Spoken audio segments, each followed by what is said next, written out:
J'ai un peu galéré, je te l'avoue, hein. J'ai eu du mal à faire ce sujet du BEPC, le brevet d'il y a 60 ans. Allez, on y va. Encore une belle promesse dans cette vidéo. On va faire un sujet du BEPC, donc brevet d'études de premier cycle, qui ensuite a donné son nom donc au DNB, Diplôme national du brevet, qu'on appelle donc le brevet des collèges. Donc fin de troisième, on a 14-15 ans. Mais là, on est en 1962. Donc ceux qui ont à peu près mon âge, ils se souviennent qu'on avait des anabrevets, donc à peu près 40 ans. Et en fait, il y avait des sujets du brevet et il y avait en fait une région, parce que maintenant, c'est un diplôme national. Et avant, c'était régional. Donc nous, on va faire celui de Caen, mais il y a voilà, toutes les villes de France, hein. Tu peux choisir ta ville et faire le brevet qu'il faut. D'ailleurs, je vais mettre le sujet dans pas longtemps et il est en description. Donc je l'ai pris du site APMEP, la Bible des profs de maths et des élèves, l'association des professeurs de mathématiques de l'enseignement public.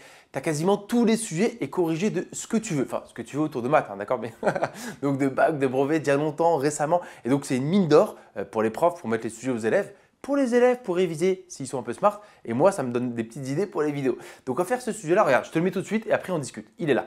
Donc nous, on va faire l'exercice 2, je zoome tout de suite dessus, l'exercice de géométrie. C'est le plus intéressant selon moi, parce que l'autre, c'est on déroule des calculs qui pourraient être pas mal, hein. Si tu veux, je le fais. Mais là, on va surtout faire celui de géométrie pour te montrer en fait l'écart entre le niveau actuel de géométrie et celui d'avant. Et pourquoi je dis que j'ai eu un peu de mal? Parce que en fait, les calculs, ça reste les calculs. Je ne peux pas avoir du mal sur un sujet de brevet d'il y a 60 ans. En revanche, la géométrie, c'est pas simple, hein. Tu as une figure, il faut dire, attends, quel théorème, mais pourquoi on a ça? Enfin, c'est pas si évident et tu verras. Et surtout, ta bibliothèque d'armes, enfin ta besace de propriétés, de théorèmes de maths, il faut qu'elle soit bien remplie parce qu'on va avoir besoin de beaucoup de choses.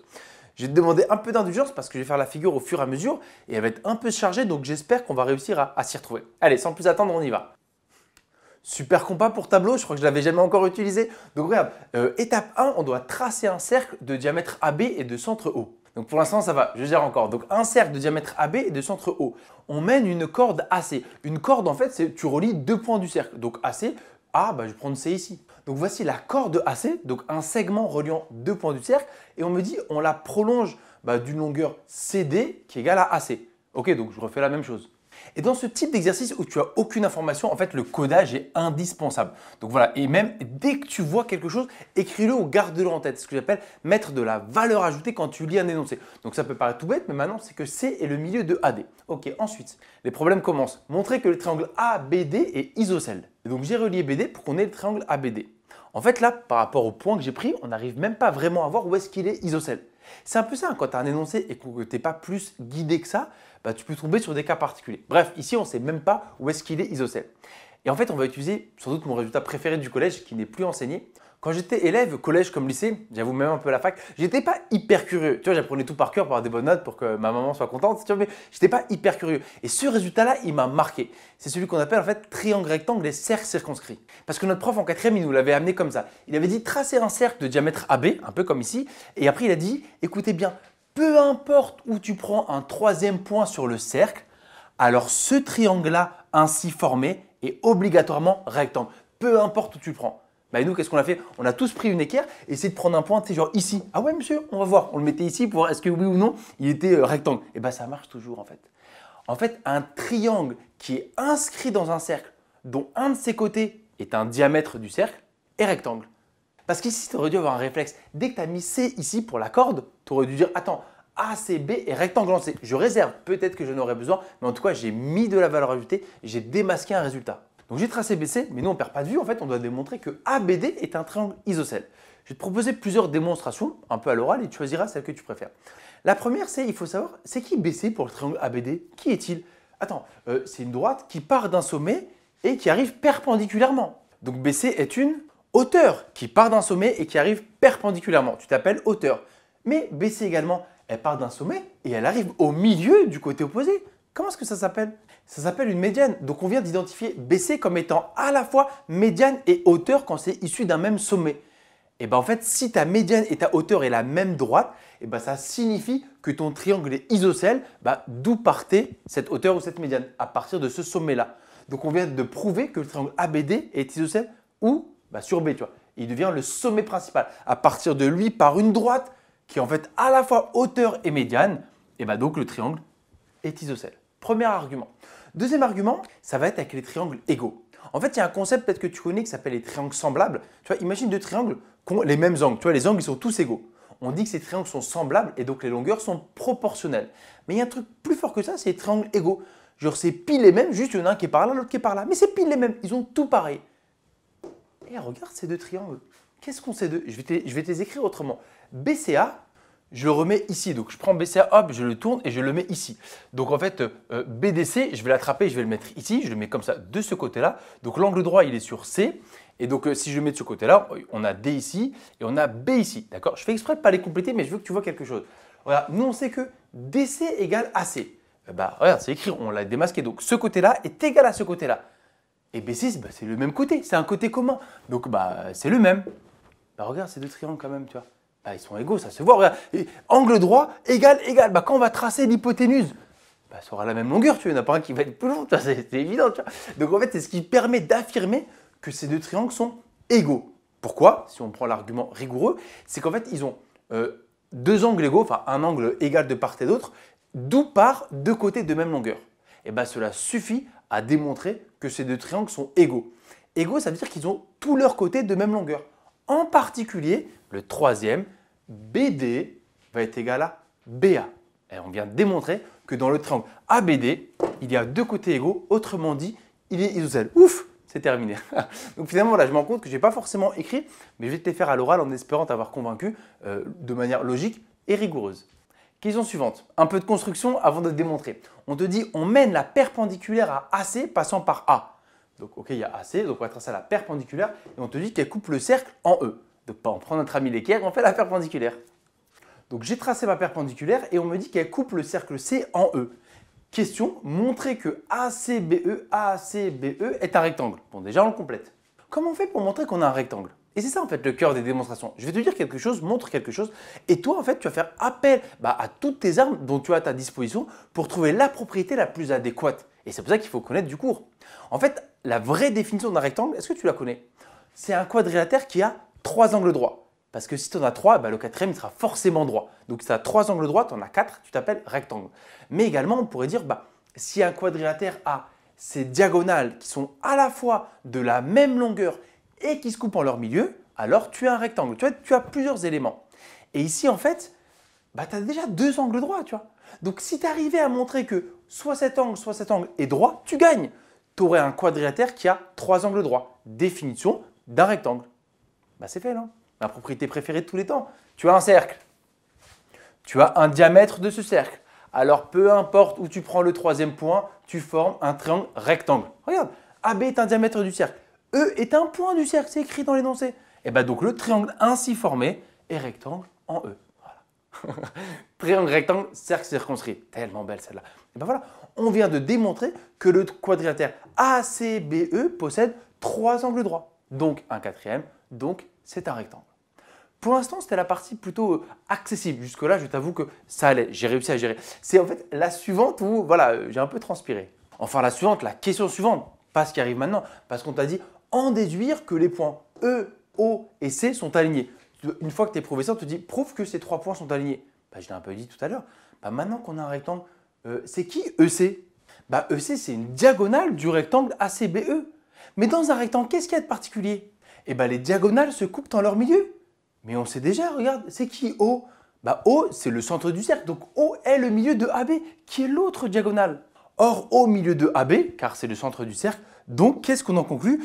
O est également le milieu de EC. Donc c'est même plus fort ce qu'on a montré. On a montré que O est le milieu de EC. Donc a fortiori, les points E, O, C sont alignés. Donc maintenant, les choses sérieuses commencent. Donc on te dit, on prolonge AE d'une longueur EF qui est égale à AE. Un peu comme tout à l'heure, tu vois. Tu as ça, et hop, tu fais la même chose. Donc on aura un milieu qui va apparaître. Donc je vais bien prolonger et le petit codage pour dire que c'est égal. Et donc E est le milieu de AF. Et donc là, double question, montrer que le point F, B, D sont alignés, c'est un truc qu'on aimait beaucoup avant, et que les droites EC et DF sont parallèles. Tu constates que j'ai dû un peu tricher pour que ça marche. En fait, si tu as passé ces années collège où tu avais plein de constructions, on le faisait tout le temps. Tu sais, on avait un truc et ça marchait pas. Tu sais, on tombait pas pile, donc on gommait, on essayait de faire l'angle un peu moins droit ou un peu plus droit pour que ça marche. Et on priait très fort pour que le prof ne le voit pas à la correction. Mais souvent, il avait un calme, donc on se faisait avoir. Toujours est-il que j'ai triché. Ok, en fait, celle-ci est difficile. F, B, D aligné, c'est assez difficile. Celle-là est relativement simple et je vais commencer par celle-là si tu veux bien pour te montrer, voilà, comme ça après on pourra transpirer ensemble tranquillement. Je ne sais pas si c'était au programme en 1962 mais c'est facile parce que regarde, tu vois le triangle ADF, enfin c'est facile si tu connais le résultat. ADF c'est un triangle, donc même si B il n'est pas dessus on s'en fiche, tu as 3 points, tu as un triangle. ADF est un triangle. Dans ce triangle, on a C qui est le milieu de AD, un des côtés, et également E qui est le milieu de AF, un autre côté, d'où l'importance du codage. Donc tu as un triangle avec les deux milieux. Est-ce que tu connais ce résultat? C'est un résultat qui s'appelle la droite des milieux. Dans un triangle, la droite qui passe par les milieux de deux côtés est parallèle au troisième côté. Un triangle milieu-milieu, c'est fini. La droite est parallèle au dernier côté qui s'appelle DF. Donc, EC parallèle à DF. Donc, tu vois, celui-là était relativement doux si tu connaissais cette propriété. Enfin, surtout si elle était au programme. Maintenant, on se frotte à ça. Donc, tu vois, peut-être qu'au fur et à mesure, je t'apprends ou je te rappelle des propriétés vues il y a longtemps. Tu vois, droite des milieux, elle est quand même sympathique. Celle-ci aussi, elle est plus au programme. Ok, montrer FBD aligné. Moi, comment j'ai réussi à faire ça, c'est que je me suis rappelé quand j'étais au collège, quand il y avait cette question-là. C'est pour ça que moi, il y a un truc que j'aime beaucoup au-delà du cours, c'est en fait de faire des exercices et d'extraire des morales. Parce qu'il y a des méthodes et des façons de faire.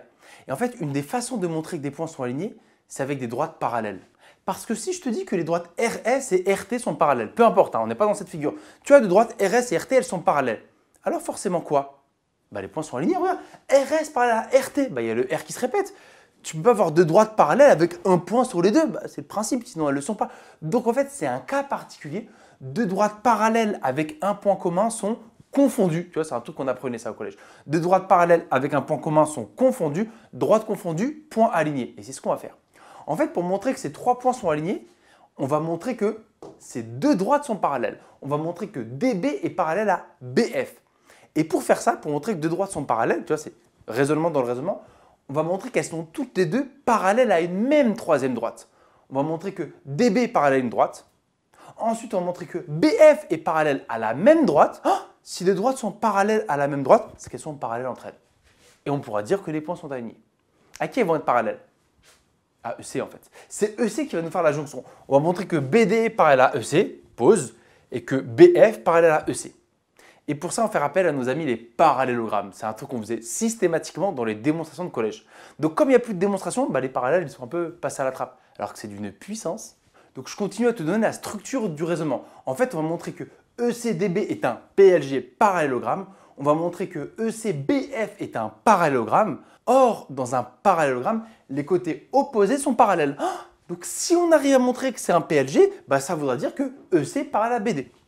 Si on arrive à montrer qu'en bas, c'est un parallélogramme, côté opposé parallèle, donc EC parallèle à BF. Tu as suivi mon raisonnement, on aura gagné. Maintenant, donc, comment montrer que ce sont des parallélogrammes? C'est là où j'ai besoin de ton indulgence parce que la figure commence à être chargée et il faut bien voir. En fait, pour montrer que c'est un parallélogramme, on va utiliser ma propriété préférée pour montrer que c'est un parallélogramme, c'est la suivante. En fait, si un quadrilatère a deux côtés opposés, parallèles et égaux, alors c'est un parallélogramme. Donc, en fait, il t'en faut juste deux. Les autres, on s'en fiche. Tu prends deux côtés, mais il faut qu'ils aient deux options. Il faut qu'ils soient à la fois parallèles et égaux. S'ils ont ces deux options, c'est un parallélogramme. Est-ce que tu vois qui on va utiliser? De toute façon, on ne va pas utiliser ces deux-là, vu que ça, c'est pour notre conclusion après. On va prendre ces deux-là. Pourquoi est-ce qu'ils sont à la fois parallèles et égaux? Rappelle-toi, là, on avait un rectangle. On a un rectangle. Or, dans un rectangle, les côtés opposés sont égaux, tu vois. Donc, dans le rectangle ACBE, ce côté-là est égal à ce côté-là. Mais rappelle-toi, c'est codé de toute façon. Ces deux-là sont égaux. Oui, donc déjà, BE égale CD. Reste à montrer que BE est parallèle à CD. Pourquoi c'est le cas? Encore une fois, regarde, ça c'était un rectangle. Dans un rectangle, les côtés opposés sont parallèles. Donc BE est parallèle à AC. Ouais, mais comme les points sont alignés, dire AC ou dire CD, c'est pareil, c'est la même droite. Et voilà. Donc on peut affirmer que la droite BE est parallèle à CD, d'accord? Parce que, encore une fois, BE parallèle à ça, c'est un rectangle, dire AC ou dire CD, c'est pareil. Voilà, regarde, dans ce quadrilatère-là, on a réussi à montrer qu'il y avait deux côtés, qui avaient deux options qui étaient à la fois égaux et parallèles. Propriété du cours, un quadrilatère qui a deux côtés opposés, parallèles et égaux, est un parallélogramme. Donc EC parallèle à DB, c'est ce qu'on voulait. Et en fait, il faudrait faire le même raisonnement en bas et prouver que EF et CB sont à la fois parallèles et égaux. Et c'est exactement le même raisonnement. Regarde, là, tu as toujours le même rectangle. Ces deux côtés, ils sont parallèles, donc E2 parallèles. Et ces deux côtés, ils sont égaux, vu que c'est un rectangle. Regarde le codage, égaux. Ah oui, donc CB et EF sont à la fois égaux et parallèles. Donc, c'est un parallélogramme. Et donc, on peut affirmer que EC est parallèle à BF, côté opposé. C'est ce qu'on voulait parce que regarde, DB et BF sont parallèles à la même droite. Donc, ces deux droites sont parallèles. Or, elles ont un point commun, donc ces deux droites sont confondues. Autrement dit, les points F, B et D sont alignés. Ouf, c'est ce qu'on devait démontrer. C'était pas simple, hein, tu vois. En fait, c'est là-dessus où j'ai eu un peu de mal parce que la figure commence à être bien remplie et donc il faut vraiment pas s'embrouiller avec tout ce qu'il y a dessus. Idéalement que tu aies fait une figure un petit peu grande pour bien voir. Voilà, c'est pas évident. Donc j'espère que tu m'as suivi. J'ai essayé d'allier entre rédiger un peu pour que tu l'aies sous les yeux, mais pas trop pour qu'on puisse réfléchir et que tu vois certaines étapes, voilà, j'ai envie de dire en direct avec moi pendant que je te les disais. Moi, j'ai pris pas mal de plaisir à trouver un bon exercice, à le faire et voilà, à me dire challenge. Comment faire passer toutes ces notions? Parce qu'il y avait beaucoup de notions. Hein. Enfin, on a quasiment fait tout programme de collège. Hein. Non, il y avait beaucoup de à la fois toutes les faire passer, pas être trop lourd, à la fois voilà, sur la figure et sur la rédaction et remettre au goût du jour des exercices de géométrie plutôt stylés, mais qu'on ne fait plus du tout maintenant. Donc là, en fait, dans tous les théorèmes énoncés, il n'y en a presque aucun.